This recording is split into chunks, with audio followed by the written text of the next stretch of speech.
जय हिंद दोस्तों, स्वागत है आपका हमारे YouTube चैनल स्मार्ट पाठशाला में। तो चलिए स्टार्ट करते हैं। आज पॉलिटी का 15वां चैप्टर है जो कि राष्ट्रपति का है। तो राष्ट्रपति का आज सारा MCQ लगाएंगे।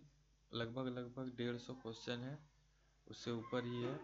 तो चलिए, इस चैनल पर नए हैं तो प्लेलिस्ट में आपको इससे पहले का सारा 14 चैप्टर का MCQ मिल जाएगा, जाके लगा सकते हैं। और पहली बार आए हैं तो सब्सक्राइब कर लीजिए ताकि आपके पास नोटिफिकेशन चला जाए। चलिए स्टार्ट करते हैं। पहला क्वेश्चन है, भारत के राष्ट्रपति की तुलना निम्नलिखित में से किससे करना सर्वाधिक उचित है? तो किससे करना सर्वाधिक उचित है? तो ब्रिटेन के सम्राट से। ब्रिटेन के सम्राट से। दूसरा नंबर देखते हैं, भारत के कार्यपालिका का अध्यक्ष कौन होता है? भारत में कार्यपालिका का अध्यक्ष कौन होता है, ये बताइए। तो राष्ट्रपति होता है। कौन होता है? राष्ट्रपति होते हैं।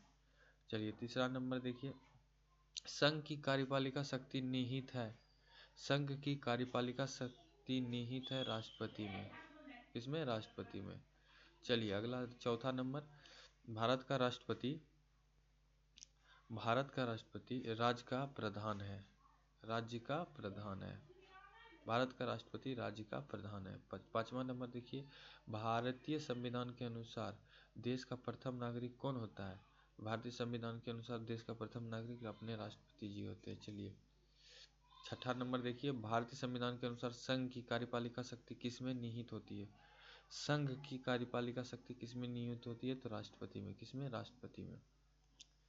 अगला देखते हैं, भारतीय संविधान के अनुसार देश की तीनों सेनाओं का सुप्रीम कमांडर कौन होता है? तीनों सेनाओं का सुप्रीम कमांडर राष्ट्रपति होता है। कौन? राष्ट्रपति। चलिए अगला देखते हैं। अगला है, भारत का राष्ट्रपति होता है। तो भारत का राष्ट्रपति होता है राज्य का संवैधानिक अध्यक्ष। राज्य का संवैधानिक अध्यक्ष। भारतीय संविधान के अनुसार देश की तीनों सेनाओं का सुप्रीम कमांडर कौन होता है? तो राष्ट्रपति। चलिए ये भी हो गया, 8 भी हो गया। 9 नंबर पे आते हैं। स्टक हो रहा है बार बार। भारतीय सशस्त्र सेनाओं का सर्वोच्च कमांडर कौन होता है? सशस्त्र सेना का सर्वोच्च कमांडर कौन होता है? तो अपने राष्ट्रपति ही होते हैं।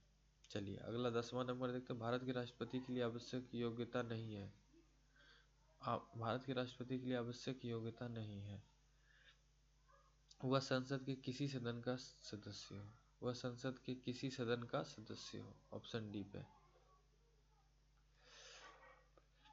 राष्ट्रपति, भारत के राष्ट्रपति निर्वाचित होने के पात्र बनने के लिए किसी व्यक्ति की आयु पूर्ण होनी चाहिए।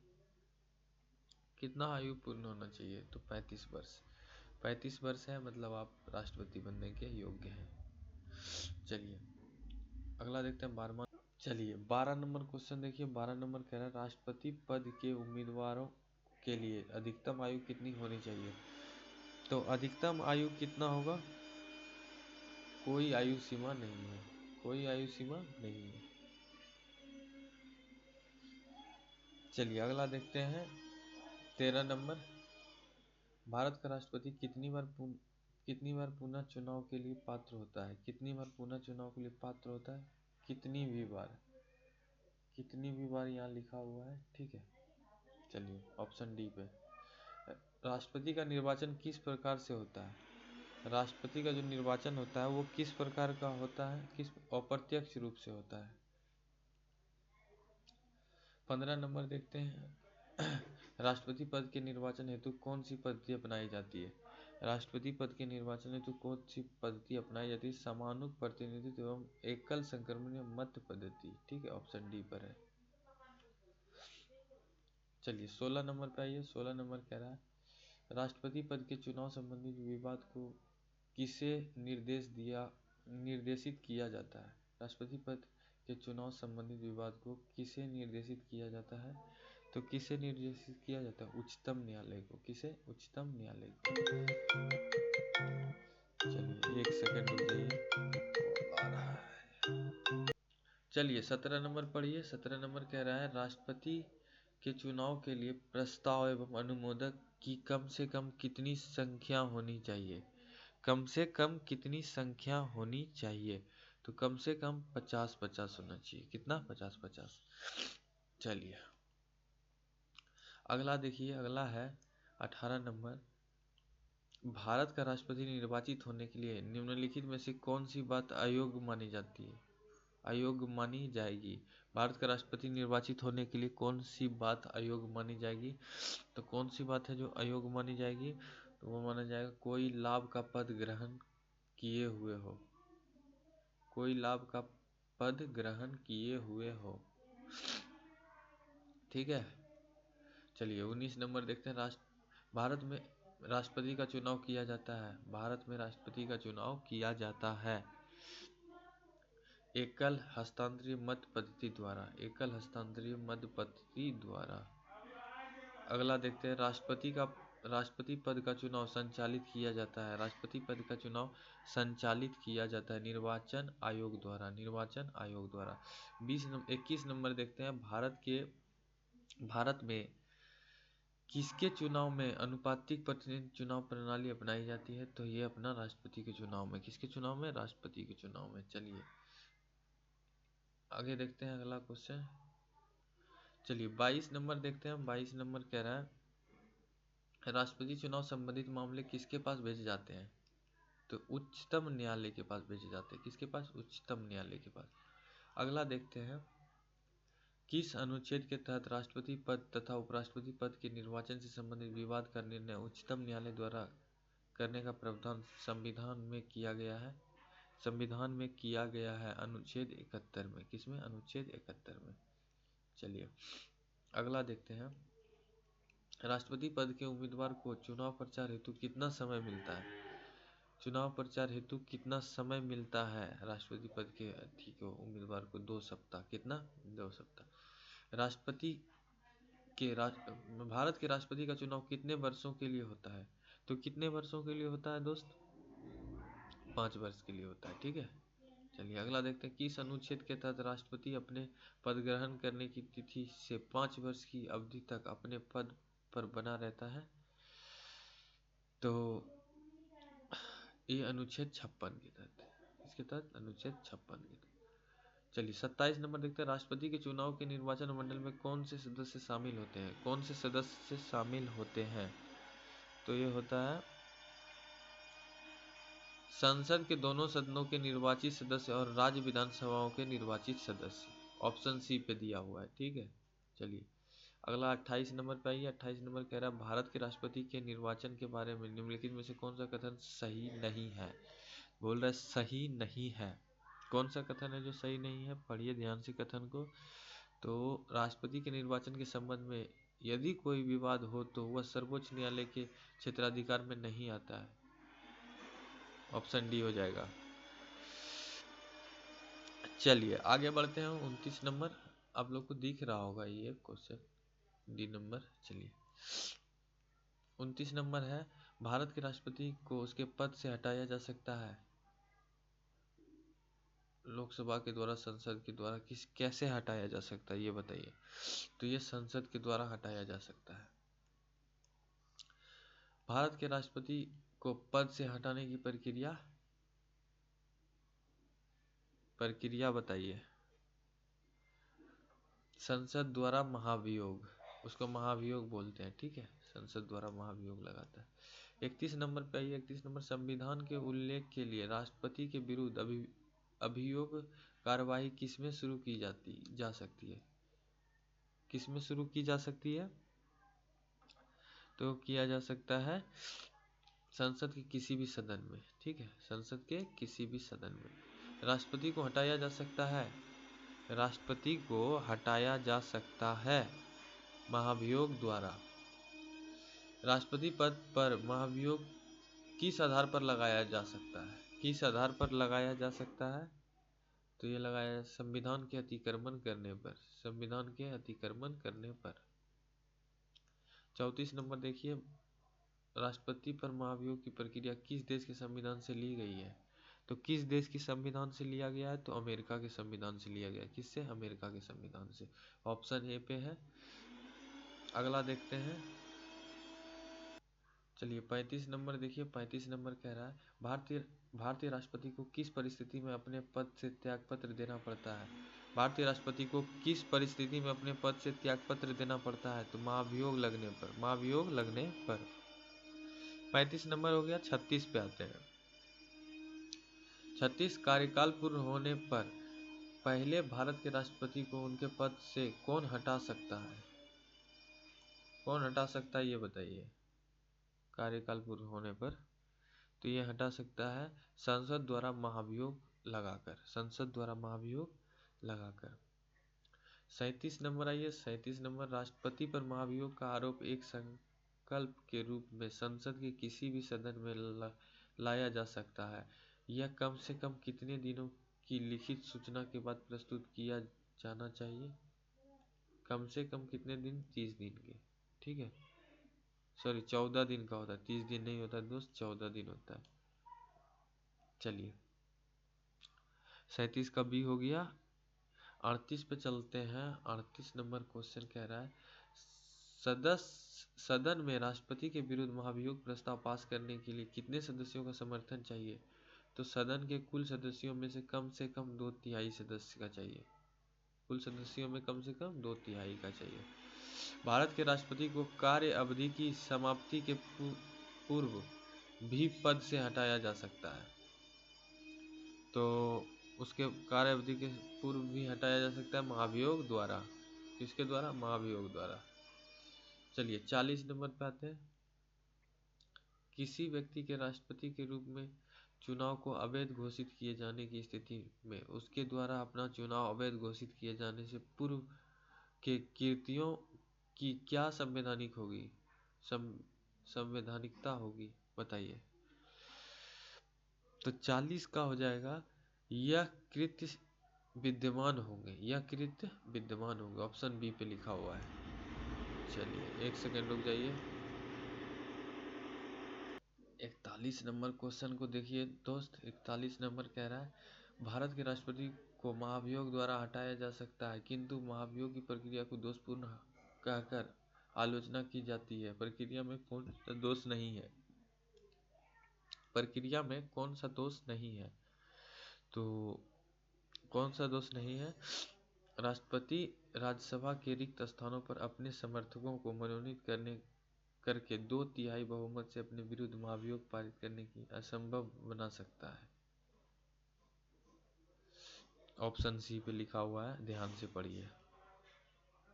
अब देखिए दिख रहा होगा आप लोग को, नहीं दिख रहा है तो हम पूरा ऑप्शन ही ला देते हैं, पहले दिख गया होगा। चलिए 42 पे आ जाइए सीधा। 42 नंबर क्वेश्चन कहता है राष्ट्रपति संविधान के किस अनुच्छेद के तहत भारत के मुख्य न्यायाधीश के समक्ष शपथ ग्रहण करता है? तो अनुच्छेद 58। अनुच्छेद 60 के तहत शपथ ग्रहण न बोल रहा है, तो अनुच्छेद 60 हो जाएगा, 58। चलिए मुख्य न्यायाधीश की अनुपस्थिति में राष्ट्रपति किसके समक्ष शपथ लेता है? मुख्य न्यायाधीश की अनुपस्थिति रहेगा तो राष्ट्रपति किसके समक्ष लेगा? तो सर्वोच्च न्यायालय का वरिष्ठ न्यायाधीश। सर्वोच्च न्यायालय का वरिष्ठ न्यायाधीश। ठीक है, ऑप्शन डी पर है। चलिए अगला देखते हैं 45 नंबर। 45 नंबर को देखते हैं। 45 नंबर कह रहा है यदि राष्ट्रपति और उपराष्ट्रपति दोनों देश से बाहर हो तो उस स्थिति में उनके कार्यभार कौन ग्रहण करेगा? राष्ट्रपति और उपराष्ट्रपति दोनों तो सर्वोच्च न्यायालय के मुख्य न्यायाधीश करेंगे। कौन? सर्वोच्च न्यायालय के मुख्य न्यायाधीश करेंगे। ठीक है, ऑप्शन सी पे है दोस्त, पढ़िए ध्यान से। 46 नंबर। चलिए 46 नंबर को देखिए। 46 नंबर कह रहा है यदि भारत के राष्ट्रपति त्यागपत्र देना चाहते हैं तो वह अपना त्यागपत्र किसे देंगे? ये पूछ रहा है कि यदि भारत के राष्ट्रपति त्यागपत्र देना चाहते हैं तो वो अपना त्यागपत्र भारत के उपराष्ट्रपति को देते हैं। ठीक है। 47 नंबर देखिए राष्ट्रपति के त्यागपत्र की सूचना उपराष्ट्रपति किसको देता है? त्यागपत्र की सूचना उपराष्ट्रपति लोकसभा अध्यक्ष को। ठीक है, चलिए 47 का हो गया। 48 के चलते हैं। 48 कहता है भारत के राष्ट्रपति और उपराष्ट्रपति की मृत्यु की स्थिति में भारत के राष्ट्रपति के रूप कौन कार्य करेगा? तो भारत के राष्ट्रपति के रूप भारत के मुख्य न्यायाधीश कार्य करेगा। भारत के मुख्य न्यायाधीश। एक ही टाइप का क्वेश्चन कितना भर दिया है भाई। यदि मृत्यु, त्यागपत्र अथवा हटाए जाने की स्थिति में भारत के राष्ट्रपति का पद रिक्त हो जाए तो उस पद का कार्यभार कौन संभालेगा? तो उस पद का कार्यभार कौन संभालेगा? उपराष्ट्रपति। कौन? उपराष्ट्रपति। जब राष्ट्रपति मृत्यु, त्यागपत्र, पदच्युत या अन्य कारणों से अपने कर्तव्य को नहीं निभा सकता है तो उपराष्ट्रपति कितने समय तक राष्ट्रपति के रूप में कार्य करता है? तो कितने समय तक वो कार्य कर सकता है? ये करता है तो वो करते हैं केवल और केवल 6 माह। कितना? केवल और केवल 6 माह। चलिए 51 नंबर आइए। 51 नंबर 51 का है। 51 नंबर कह रहा है निम्नलिखित में से कौन से राष्ट्रपति पूर्व में केंद्रीय गृह मंत्री थे? केंद्र में राष्ट्रपति पूर्व में केंद्रीय मंत्री थे, बताइए। 51 नंबर का आंसर बताइए। अगर आप लोग को पता है तो बताइए। ज्ञानी जेल सिंह। ज्ञानी जेल सिंह। नाम देखते हैं कैसा है। अब तो आप लोग को याद भी हो जाएगा। भारत के राष्ट्रपति निर्वाचित होने से पूर्व निम्न में से कौन उपराष्ट्रपति नहीं थे? भारत के राष्ट्रपति निर्वाचित होने से पूर्व निम्न में से कौन उपराष्ट्रपति नहीं थे? तो कौन नहीं थे? ज्ञानी जेल सिंह। कौन नहीं थे? ज्ञानी जेल सिंह। भारत के चौथा राष्ट्रपति भारत के कौन थे? तो ये भी हो जाएगा बीवी गिरी। बीवी गिरी चौथे राष्ट्रपति थे। 54 नंबर पे आइए। 54 नंबर कह रहा है, एक सेकेंड रुकिए। 52 51 ओके। चलिए, सबसे लंबे समय तक भारत के राष्ट्रपति रहे? सबसे लंबे समय तक भारत के राष्ट्रपति रहे, बताइए कौन रहा है सबसे लंबा समय तक? तो डॉक्टर राजेंद्र प्रसाद। भारत का राष्ट्रपति चुने जाने वाले प्रथम गैर कांग्रेसी उम्मीदवार कौन थे? प्रथम गैर कांग्रेसी उम्मीदवार कौन थे? तो बीवी गिरी थे। अगला देखते हैं। भारतीय राष्ट्रपति के सर्वसम्मति से चुने जाने का अभी तक एकमात्र उदाहरण है नीलम संजीव रेड्डी। नीलम संजीव रेड्डी। क्या बोल रहा है? भारतीय राष्ट्रपति के सर्वसम्मति से चुने जाने का अभी तक एकमात्र उदाहरण है नीलम संजीव रेड्डी। अगला देखते हैं। निम्नलिखित में से कौन कभी भारत का राष्ट्रपति नहीं रहा? कौन है जो कभी भारत का राष्ट्रपति नहीं रहा? तो सी राजगोपालाचारी। सी राजगोपालाचारी ऑप्शन डी पर है। बी नहीं, ऑप्शन डी पे होगा। चलिए, स्वतंत्र भारत के प्रथम राष्ट्रपति कौन थे? स्वतंत्र भारत के प्रथम राष्ट्रपति अगर ये नहीं बता सकते तो पढ़ाई लिखाई छोड़ दीजिए। चलिए अगला देखते हैं। 59 नंबर। निम्नलिखित में से कौन लगातार 2 बार राष्ट्रपति रहे थे? 2 बार राष्ट्रपति रहे थे? डॉक्टर राजेंद्र प्रसाद। मजाक कर रहे थे, सीरियस नहीं लीजिएगा। डॉक्टर राजेंद्र प्रसाद। यहाँ तो ऐसे बच्चे हैं कि जिनको सच में पहला राष्ट्रपति नहीं पता, लेकिन वो एसएससी क्रैक किए हैं, ये किए हैं। कई सारे हमारे दोस्त भी हैं जो पहले कुछ नहीं थे, अभी लेकिन बहुत कुछ है। चलिए अगला देखते हैं। 60 नंबर। 60 नंबर पे आते हैं। 60 नंबर क्वेश्चन पढ़िए क्या लिखा है। 60 नंबर कह रहा है भारतीय संविधान का कौन सा अनुच्छेद राष्ट्रपति के पद के लिए पुनः निर्वाचित की योग्य निर्धारित करता है? तो अनुच्छेद 57। अनुच्छेद 57। अगला चलते हैं।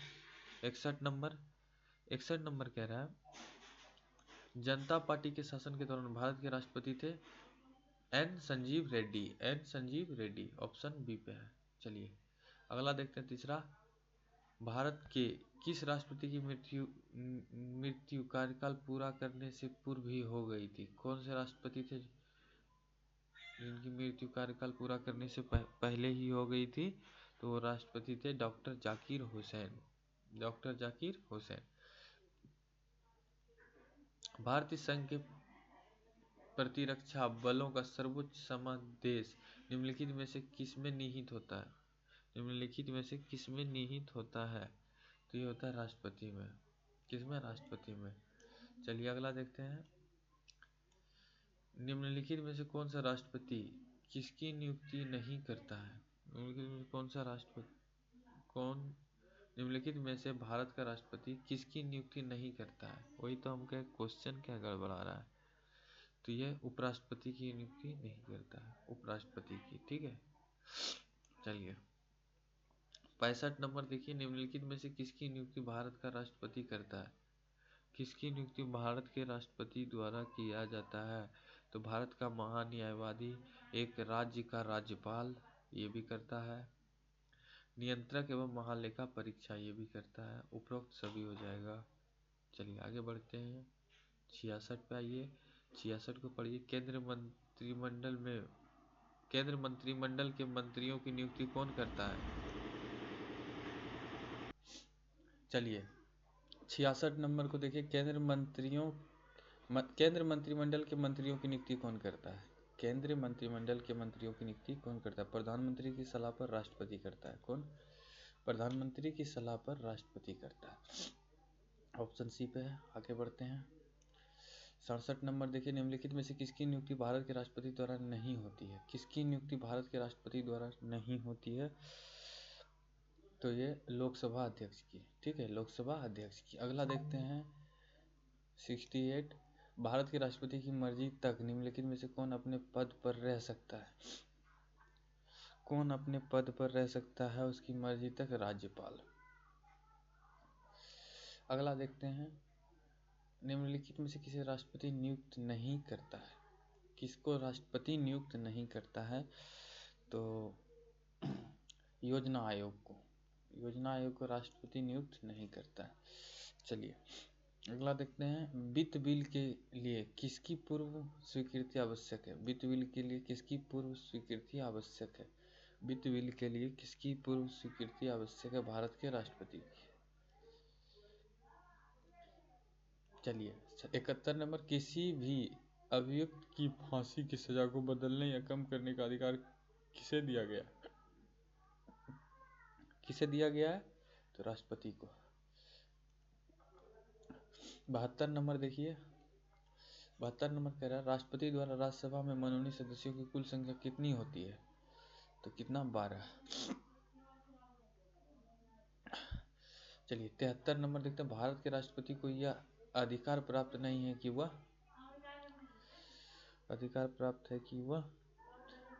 न्यायालय के न्यायाधीश को हटाए।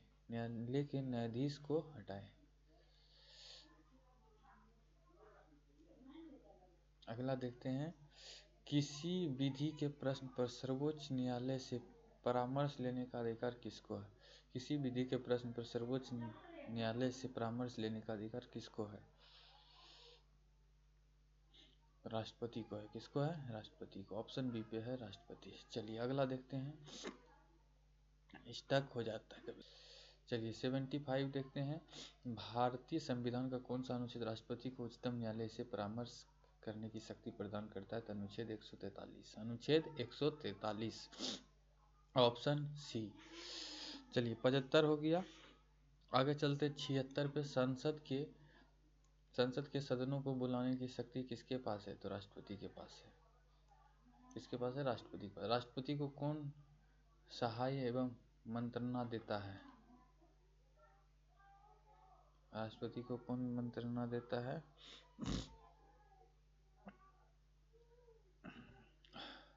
तो संघ मंत्री परिषद देता है। कौन? संघ मंत्री परिषद।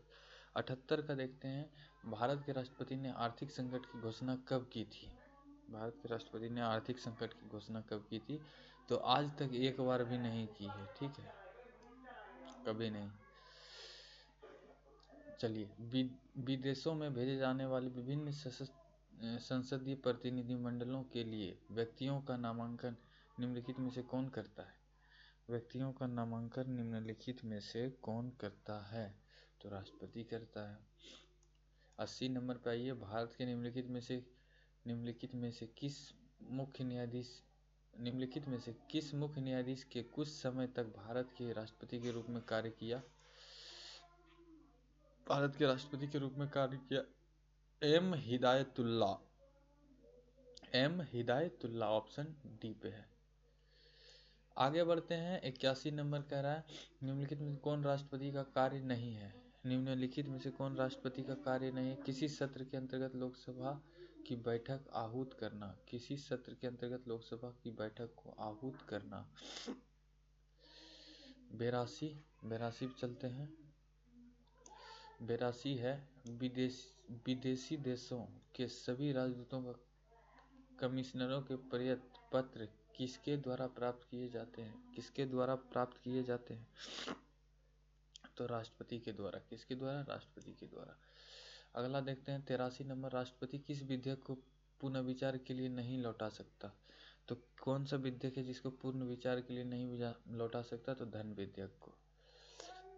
अगला देखते हैं 84 नंबर। यदि राष्ट्रपति द्वारा किसी विधेयक के पूर्ण विचार के लिए लौटाया जाता है तो वह किस वीटो का प्रयोग करता है? जेबी वीटो, पॉकेट वीटो कहते हैं। बताइए किस वीटो का प्रयोग करता है? तो निलंबकारी वीटो लगाता है। निलंबकारी वीटो लगाता है। अगला देखते हैं। राष्ट्रपति निम्न में से किस सूची के विषय पर अध्यादेश जारी कर सकता है? किस सूची के विषय पर अध्यादेश जारी करता है? सम व समवर्ती सूची पर। संघ व समवर्ती सूची पर। राष्ट्रपति किस सूची के विषय पर अध्यादेश जारी नहीं कर सकता? किस विषय पर अध्यादेश जारी नहीं कर सकता? राज्य सूची पर। चलिए अगला देखते हैं। निम्नलिखित में से किस परिस्थिति में राष्ट्रपति अध्यादेश जारी नहीं कर सकता? अध्यादेश जारी नहीं कर सकता किस परिस्थिति में? तो जब दोनों सत्र में हो। जब दोनों सत्र में हो। 88 पे आते हैं। 88 बोल रहा है जब कोई विधेयक संसद द्वारा पारित हो जाता है तो राष्ट्रपति को अधिकार है पुनः विचार के लिए वापस भेज सकता है। पुनः विचार के लिए वापस भेज सकता है। चलिए 89 देखते हैं। 89 में क्या है?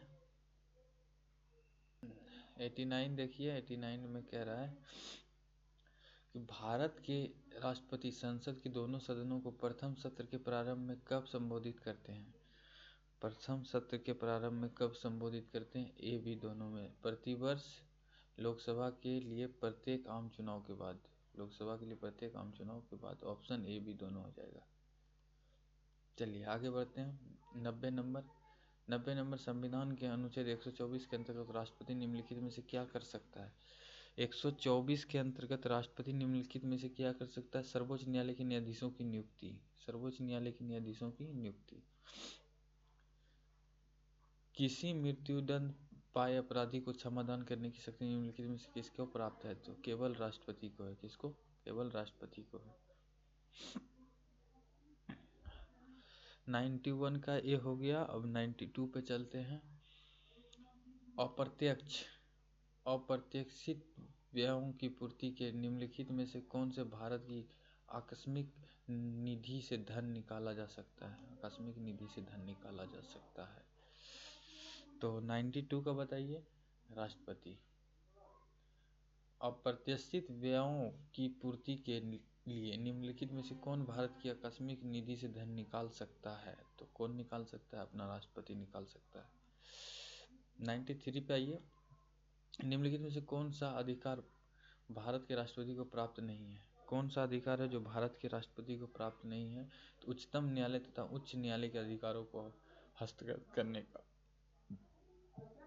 हस्तगत करने का। ठीक है। उच्चतम न्यायालय तथा उच्च न्यायालय के अधिकारों को हस्तगत करने का। ऑप्शन बी पे है। अगला देखते हैं 94 नंबर।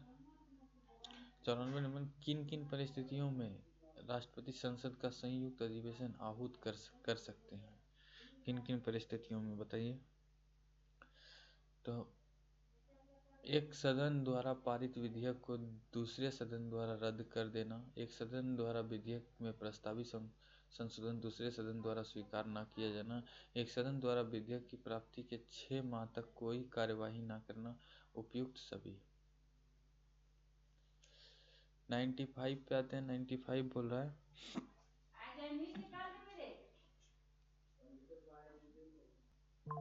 किसी संतति के आधार पर भारत का राष्ट्रपति भारत की आकस्मिक निधि से धन व्यय कर सकता है। किसी भी संस्तुति की जरूरत नहीं है।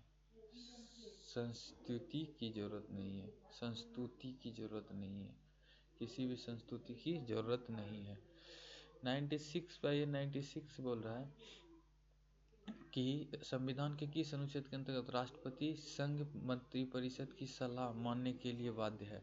संघ मंत्रिपरिषद की सलाह मानने के लिए बाध्य है, तो अनुच्छेद 74।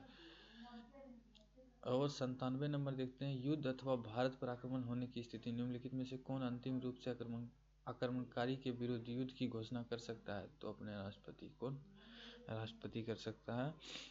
98 नंबर पे आते हैं। 98 नंबर क्या कह रहा है, 98 पढ़िए। भारतीय संविधान के अनुसार भारत के राष्ट्रपति का यह कर्तव्य है कि वे निम्नलिखित में से किनको संसद के पटल पर रखवाए।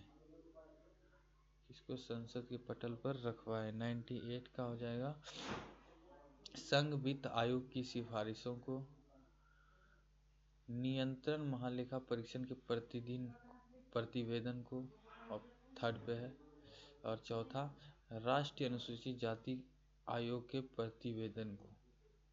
1 3 4, केवल 1 3 4 हो जाएगा। 99 देखते हैं, 99 में क्या है। 99 नंबर देखते हैं। 99 नंबर कह रहा है, लोकसभा निम्नलिखित में से किसके द्वारा भंग की जाती है। प्रधानमंत्री के परामर्श से राष्ट्रपति द्वारा, और प्रधानमंत्री के परामर्श से लोकसभा अध्यक्ष के द्वारा। तो 99 का बताइए। प्रधानमंत्री के परामर्श से राष्ट्रपति के द्वारा। 100 नंबर, राष्ट्रपति निम्नलिखित में से किस परिस्थिति में आपातकाल की उद्घोषणा कर सकता है। किस परिस्थिति में आपातकाल की उद्घोषणा कर सकता है। प्रधानमंत्री तथा मंत्रिमंडल के लिखित परामर्श पर प्रधानमंत्री तथा मंत्रिमंडल के। 101 है, भारतीय संविधान के अनुच्छेद 123 के तहत अध्यादेश को जारी करने की शक्ति निम्नलिखित में से किसके पास है। 101 के तहत अध्यादेश की, तो वो राष्ट्रपति के पास है। अध्यादेश जारी करने की शक्ति किसके पास है, तो राष्ट्रपति के पास। राष्ट्रपति किस स्थिति में अध्यादेश जारी कर सकता है। किस स्थिति में राष्ट्रपति अध्यादेश जारी कर सकता है, तो सदन के अधिवेशन न रहने की स्थिति में। अगला देखते हैं, राष्ट्रपति द्वारा जारी किए गए अध्यादेश संसद के सत्र शुरू होने के बाद कितने समय तक रखा जाना आवश्यक है। कितने समय तक रखा जाना आवश्यक है, तो 6 सप्ताह। 104 नंबर है, राष्ट्रपति अपनी क्षमादान शक्ति का प्रयोग निम्नलिखित में से किस प्रकार के दंड के मामले में कर सकता है। क्षमादान का उपयोग किस प्रकार की चीज से कर सकता है, तो मृत्यु दंड में भी कर सकता है, सैनिक हड़ताल द्वारा दिए गए दंड में भी कर सकता है। ऐसे मामले में दिए गए दंड पर जो संघीय कार्यपालिका के क्षेत्राधिकार के अंतर्गत आते हो, उपरोक्त सभी हो जाएगा। 105 पे आते हैं, भारत के राष्ट्रपति के पास कौन सी वीटो शक्ति होती है। भारत के राष्ट्रपति के पास कौन सी वीटो शक्ति होती है।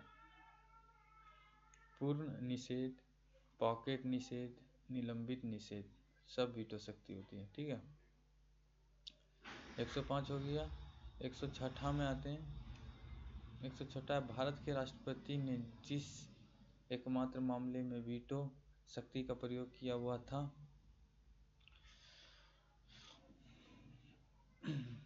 भारतीय डाकघर संशोधन अधिनियम। 107 नंबर पे आइए। 107 नंबर कह रहा है, राष्ट्रपति और उपराष्ट्रपति की अनुमति में कौन कार्यभार ग्रहण करेगा। राष्ट्रपति और उपराष्ट्रपति की अनुमति में कौन कार्यभार ग्रहण करेगा, तो सर्वोच्च न्यायालय का मुख्य न्यायाधीश करेगा। अगला 108 में आते हैं। 108 कहता है, लोकसभा द्वारा पारित विधेयक यदि राष्ट्रपति लोकसभा को पुनर्विचार के लिए लौटाता है और लोकसभा उसे पूर्वोत्तम पास करके राष्ट्रपति के पास भेज देती है, तो राष्ट्रपति विधेयक को अनुमति देगा। अनुमति देगा। चलिए 119 109 पे आइए। अध्यादेश जारी करने का अधिकार राष्ट्रपति का कौन सा अधिकार है? अध्यादेश जारी करने का अधिकार राष्ट्रपति का कौन सा अधिकार है? विधायी। कौन सा है? विधायी। 110 पे आते हैं। निम्नलिखित में से किसकी नियुक्ति राष्ट्रपति द्वारा की जाती है? किसकी नियुक्ति राष्ट्रपति द्वारा की जाती है? वित्त आयोग का अध्यक्ष और संघ राज्य क्षेत्र का मुख्यमंत्री।